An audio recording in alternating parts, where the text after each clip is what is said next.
ना तलवार की धार से, ना गोलियों की बौछार से। बनना डरता है तो सिर्फ परवरदिगार से।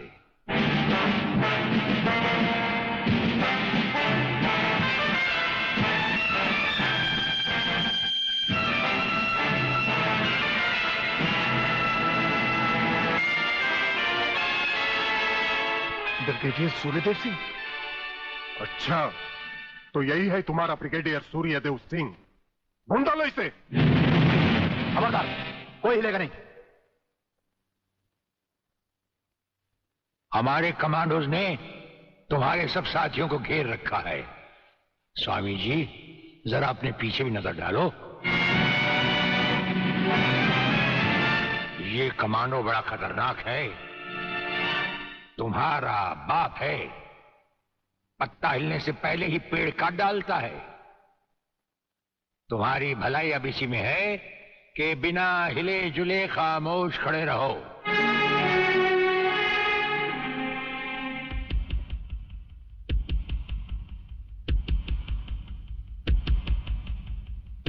दुबे नाम है सत्यवादी।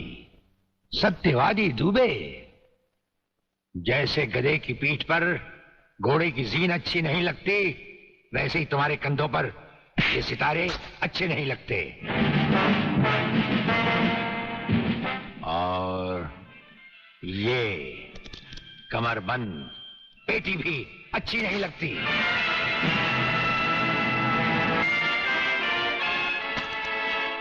अब वो कसम याद करो जो तुमने खाई थी ये वर्दी पहनने से पहले। हम कसम खाते हैं कि हम पूरी ईमानदारी और वफादारी से देश और कानून की रक्षा करेंगे।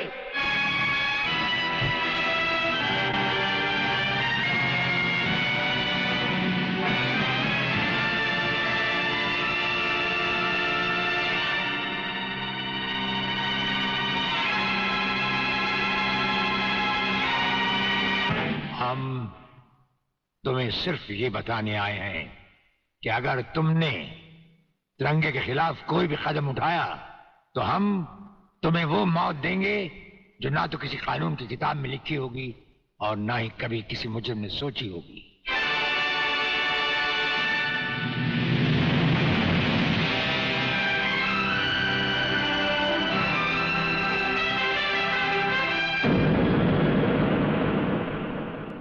Hello, inspector Wagle speaking. No, suspended inspector Shivaji Rao Wagle speaking. Sir, DSP साहब ने आपको अर्जेंट बुलाया है। कल से ड्यूटी ज्वाइन करनी है। फिर?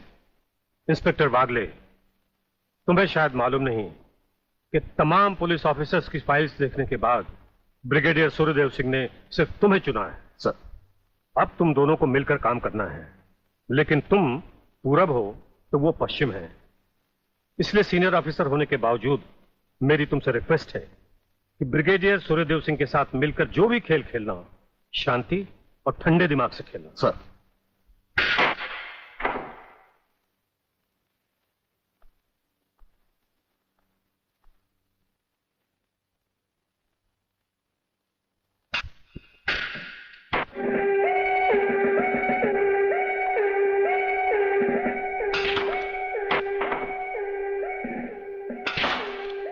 बड़े प्यार से खेलते हैं आप। असली खिलाड़ी मरने वाले दुश्मन को पता भी नहीं चलने देते कि कब होगी उसकी मौत। तो फिर प्रलयनाथ को छोड़ क्यों दिया? क्या उससे गले मिलने गए थे? गले मिलने गए थे? उसके गले का माप लेने गए थे कि वो फंदे की मौत मरेगा या हमारे पंजे की। वागले, गर्मजोशी अच्छी चीज है लेकिन हमेशा काम नहीं आती। तुमने तो देखा ही होगा कि इसी गर्मजोशी की वजह से तुम कई बार सस्पेंड हो चुके हो। नौकरी की परवाह है किसको? यहां है कौन अपने पीछे रोने वाला? इस ईमानदारी की वजह से बहुत कुछ भुगता है, कोई तकरार नहीं है सर। लेकिन ये गुनाहगार कानून को हाथ में लिए फिरते हैं और मैं हमेशा कानून के दायरे में रहकर काम नहीं कर सकता। अपना तो उसूल है, पहले लात फिर बात, उसके बाद मुलाकात। भाई वागले, अपना तो उसूल है, पहले मुलाकात फिर बात और फिर अगर जरूरत पड़े तो लात। बड़ी उम्मीद थी आपसे, लेकिन अब पता चला आपका रास्ता अलग, मेरा रास्ता अलग। आप नरम खून के, मैं गर्म खून का। हम एक साथ काम नहीं कर सकते सर। वागले, तुमने समझा कि जिंदगी में सिर्फ तुमने ही बहुत कुछ खोया है। इस इंसान को देखो, जब चाहता एक घर बसा सकता था, लेकिन नहीं। इस अकेली जान को हमने अपने देश के लिए उठा रखा है। दोनों का मकसद एक है, मंजिल एक है, सिर्फ रास्ते अलग अलग हैं। नहीं वागले, हमारे रास्ते भी एक हैं, मंजिल भी एक है। और फिर इतनी बड़ी दुनिया में तुम्हारा कौन है? कोई भी नहीं, सिवाय फर्ज के। इस दुनिया में हमारा कौन है? कोई भी नहीं, सिवाय फर्ज के। अगर फर्क है तो सिर्फ सोचने के ढंग में और काम करने के तरीके में। अब हमें इस फर्क को मिटाते हुए ये युद्ध एक साथ लड़ना होगा। उठो! कौन तुम? नींद की गोली खाकर सोया है गांजे की? दिखता नहीं क्या? लड़की हूँ मैं, आलोक की बहन, जिसे तुम्हारे कोई बहादुर इंस्पेक्टर ने बलात्कार के जुर्म में पकड़ा है। कहाँ है वो इंस्पेक्टर? मैं उससे मिलना चाहती हूँ। सलाम साहब। साहब? अच्छा, तो आप ही है वो साहब। मैं पूछती हूँ, तुम पुलिस वालों को हुआ क्या है जो गुनहगार को निर्दोष और निर्दोष को गुनहगार समझ लेते हैं? सुना था कानून अंधा होता है, मगर तुम्हें तो भगवान ने एक नहीं दो दो आंखें दी है, और वो भी चील की तरह मोटी मोटी। क्या वो तीनों तुमको किसी भी तरह से बदमाश लगते हैं? अरे मेरा भाई आलोक, वो तो किसी लड़की से बात करते हुए भी कांपता है। वो किसी पे बलात्कार क्या करेगा? खाक। वागले बेटे, ये तो लाल मिर्च है, तीखी तीखी। हाथ लगाओ तो हाथ चले, मुंह लगाओ तो मुंह चले, दिल लगाओ तो दिल चले। ये तेरी बीवी बनने के लायक है। अरे इस तरह घूर घूर के क्या देख रहे हो? पहले कभी लड़की नहीं देखी क्या? लड़कियां तो बहुत देखी, लेकिन तेरे जैसे तीखी पहली बार देखी। क्या तीखी? क्या नाम है तुम्हारा? शांति शांति शांति शांति शांति शांति। वाह, क्या कमाल का नाम रखा है चुन के माँ बाप ने, शांति, जो इस देवी के चेहरे और जुबान से शहद की तरह टपक रही है। हाँ? हंस क्या रहे हो दांत निकाल कर? मुझे अपने भाइयों से मिलना है। हवलदार, मिलने दो इसे।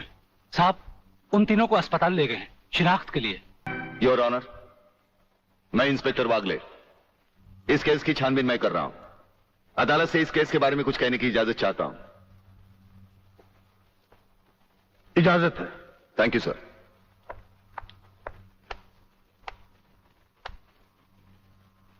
योर ऑनर, इंसाफ के इस मंदिर में आपको न्याय करते हुए कई साल हुए होंगे, और इन सालों में आपके सामने रेप और मर्डर्स के अनगिनत केसेस भी आए होंगे। क्या उन अनगिनत केसों में आपके सामने कोई ऐसा केस आया है जहां कत्ल और बलात्कार करने वाले ने जिसके ऊपर बलात्कार किया है उसे खुद अस्पताल पहुंचाया हो? ये तो अभी तक सुना नहीं कभी। सही कह रहा है ये बात, गड़बड़ जरूर है। बहुत बड़ी ऑर्डर ऑर्डर। इंस्पेक्टर वागले, मुझसे सवाल करने की बजाय आप इस केस में रोशनी डालिए। वही कोशिश कर रहा हूं सर। अदालत सरकारी वकील की जिन दलीलों को मद्देनजर रखते हुए इन लड़कों की जमानत नामंजूर कर रही है, मैं उन्हीं दलीलों के बारे में कुछ कहने की इजाजत चाहूंगा। इजाजत है। सरकारी वकील का कहना यह है कि अनीता चौधरी की लाश के पास संजय चौहान का पर्स मिला। हो सकता है बेहोश राधा टंडेल को उठाते वक्त वो पर्स वहां गिर गया हो। अब इनका कहना यह है कि राधा टंडेल ने इन लड़कों के खिलाफ बयान दिया है। यह भी तो हो सकता है कि वो बयान उसे किसी के दबाव में आकर दिया हो। जिस डॉक्टर ने बलात्कार की रिपोर्ट बनाई वो भी खरीदा गया हो। आपकी इन दलीलों से अदालत अपना फैसला नहीं बदल सकती। यह फैसला आप जबरदस्ती इन पर लाद रहे हो। इंस्पेक्टर वागले, अगर मैं चाहूं तो अदालत की तौहीन के जुर्म में मैं तुम्हें अभी टर्मिनेट कर सकता हूं। कोई परवाह नहीं है मुझे इस बात की। मेरा तो विश्वास उठ गया इस कानून से। कौन सा कानून, कैसा कानून? यह कानून तो चंद मुजरिमों की रखेल बन बैठा है। इसलिए लोग अदालत का दरवाजा खटखटाने के बजाय गुंडों की चौखट चूमते हैं। Take him out of the court. अगर जिंदगी में किसी से रिश्वत ना ली हो तो ही मुझे हाथ लगाना।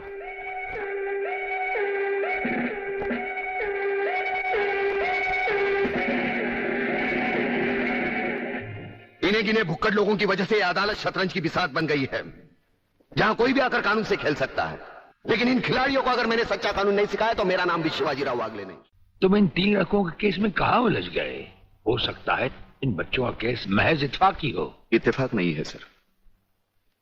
ये कड़ियां भले ही अलग अलग नजर आ रही हो, लेकिन अगर गौर से देखें तो ये सब एक ही जंजीर की कड़ियां हैं, जिसमें एक न एक दिन जीवनलाल टंडन, रसिकनाथ और गुंडा स्वामी की कलाइयां फंसेंगी।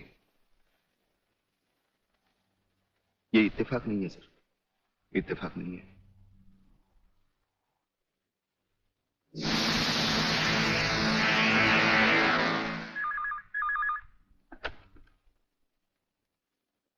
हेलो सर, मैं तुम्हारी आवाज अच्छी तरह पहचानता हूं जेलर।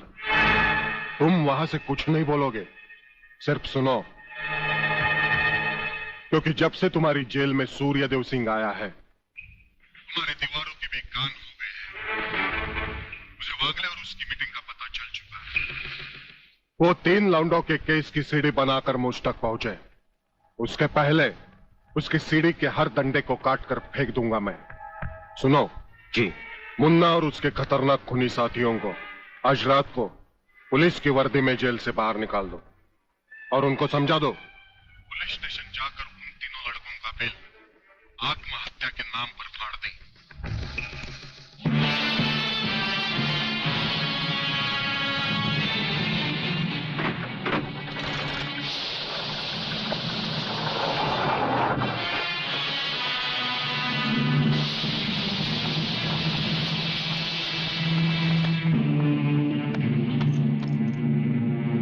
टेलीफोन का वायर काट दो,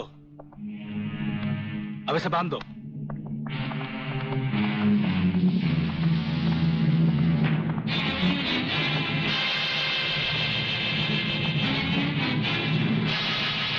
डरो मत, तुम्हारी जमानत हो चुकी है, हम लोग तुम्हें रिहा करने आए हैं।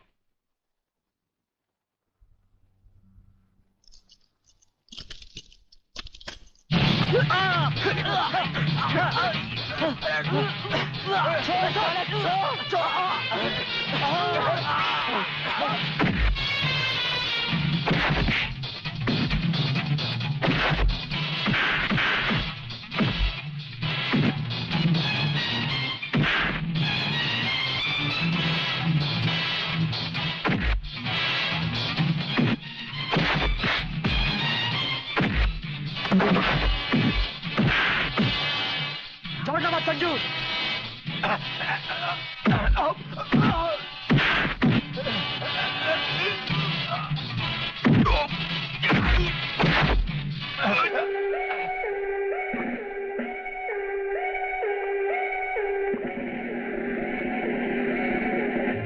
क्या बकते हो?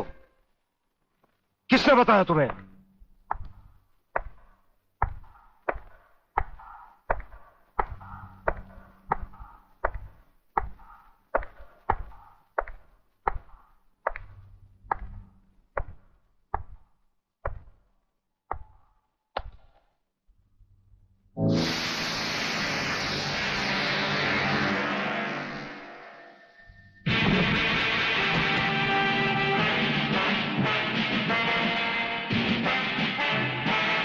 कुछ ही देर पहले तुम जेल की कोठरी में बंद थे, फिर वहां से निकले कैसे?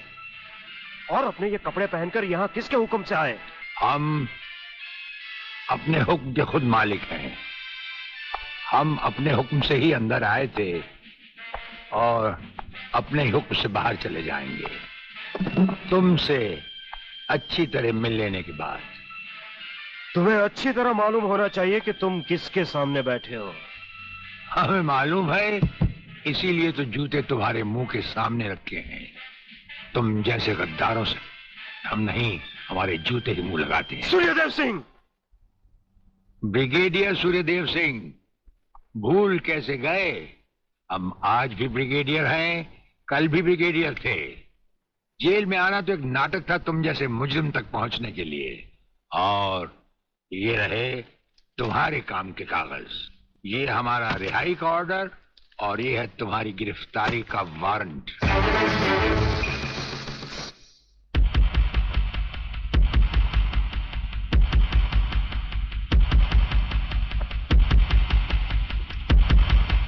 याद करो वो दिन जब तुमने ये वर्दी पहनने से पहले एक कसम खाई थी। याद करो। हम कसम खाते हैं कि हम पूरी ईमानदारी और वफादारी से देश और कानून की रक्षा करेंगे।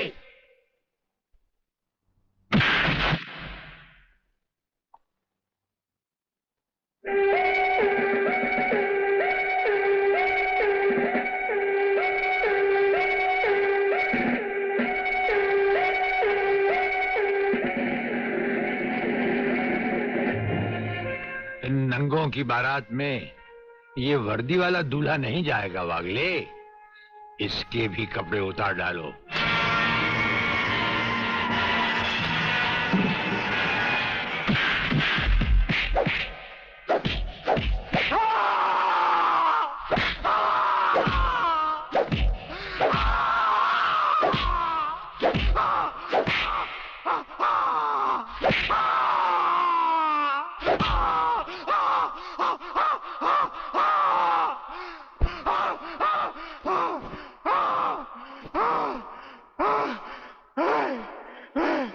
सच कह रहा हूं, मैं बेकसूर हूं। प्रलयनाथ के बारे में मैं कुछ नहीं जानता। बेहोश होने से पहले 3 बार, होश में आने के बाद 3 बार तेरा इसी तरह इलाज करता रहूंगा।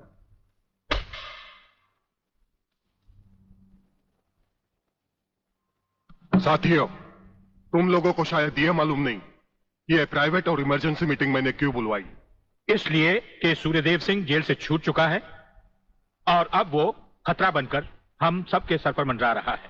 मगर 1 साल से पहले वो छूट कैसे गया? उसका जेल जाना एक नाटक था कादर।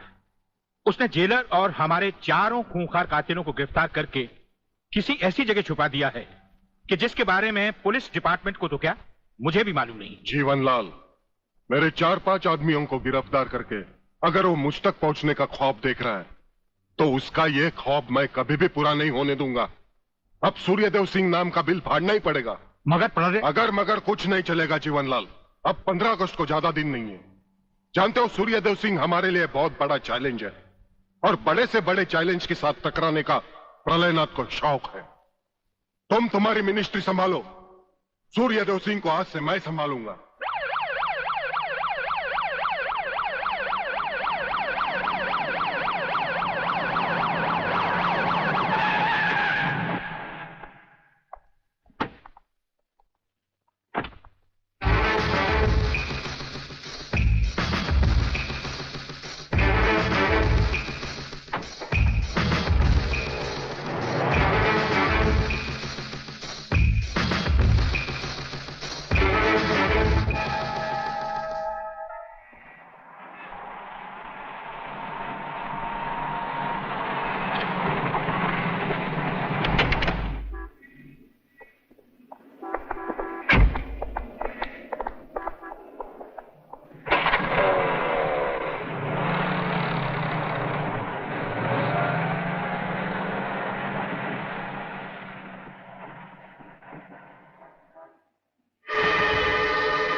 ड्राइवर, गाड़ी को फौरन किसी गटर के ढक्कन पर खड़ा करो।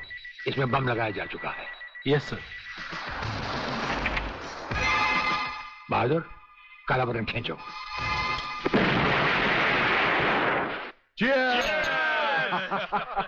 पियो, आज जी भर कर पी लो।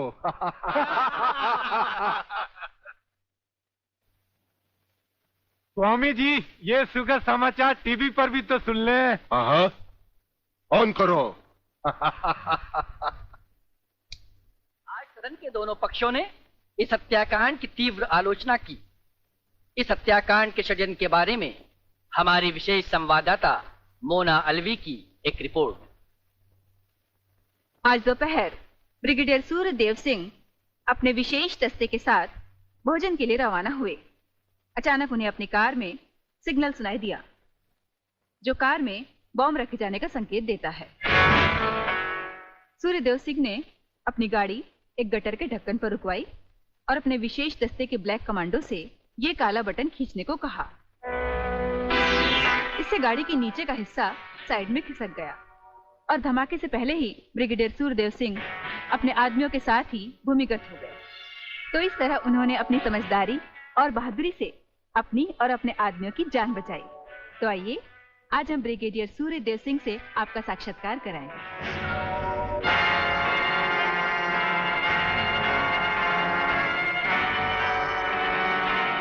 ब्रिगेडियर साहब, क्या आप हमें बताएंगे कि इस साजिश में किसका हाथ है? हाँ, हाथ होता तो कभी का काट चुके होते हम। ब्रिगेडियर साहब, आप हमारे दर्शकों को बताएंगे कि इन देशद्रोहियों ने आप पर हमला क्यों किया? जाहिर है कि हमें जीवन दान देने के लिए नहीं, हमारी जबान भी हमारी गोली की तरह दुश्मनों से सीधे बात करती है, टीवी पर नहीं।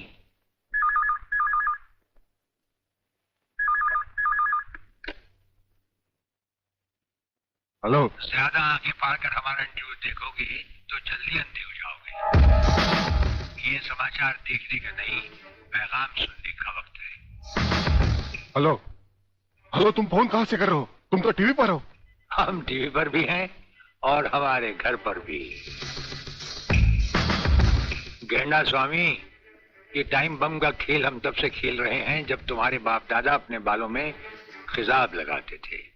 याद रखना, तुमने सिर्फ एक टाइम बम फिट किया था जो हमारा बाल भी बैंका ना कर सका, मगर हमने तुम्हारी मौत के लिए इतने बम तैयार कर रखे हैं जो तुम्हें तो क्या, तुम्हारे पालतू कुत्तों को भी बचने का टाइम नहीं देंगे। ब्रिगेडियर साहब, क्या आप उन देशद्रोहियों को कोई पैगाम देना चाहेंगे? पैगाम? हमारा पैगाम तो उन तक पहुंच चुका है। हम आपको यकीन दिलाते हैं कि हमें जिंदा देखकर वो अपनी टीवी तोड़ डालेंगे। अबे साले!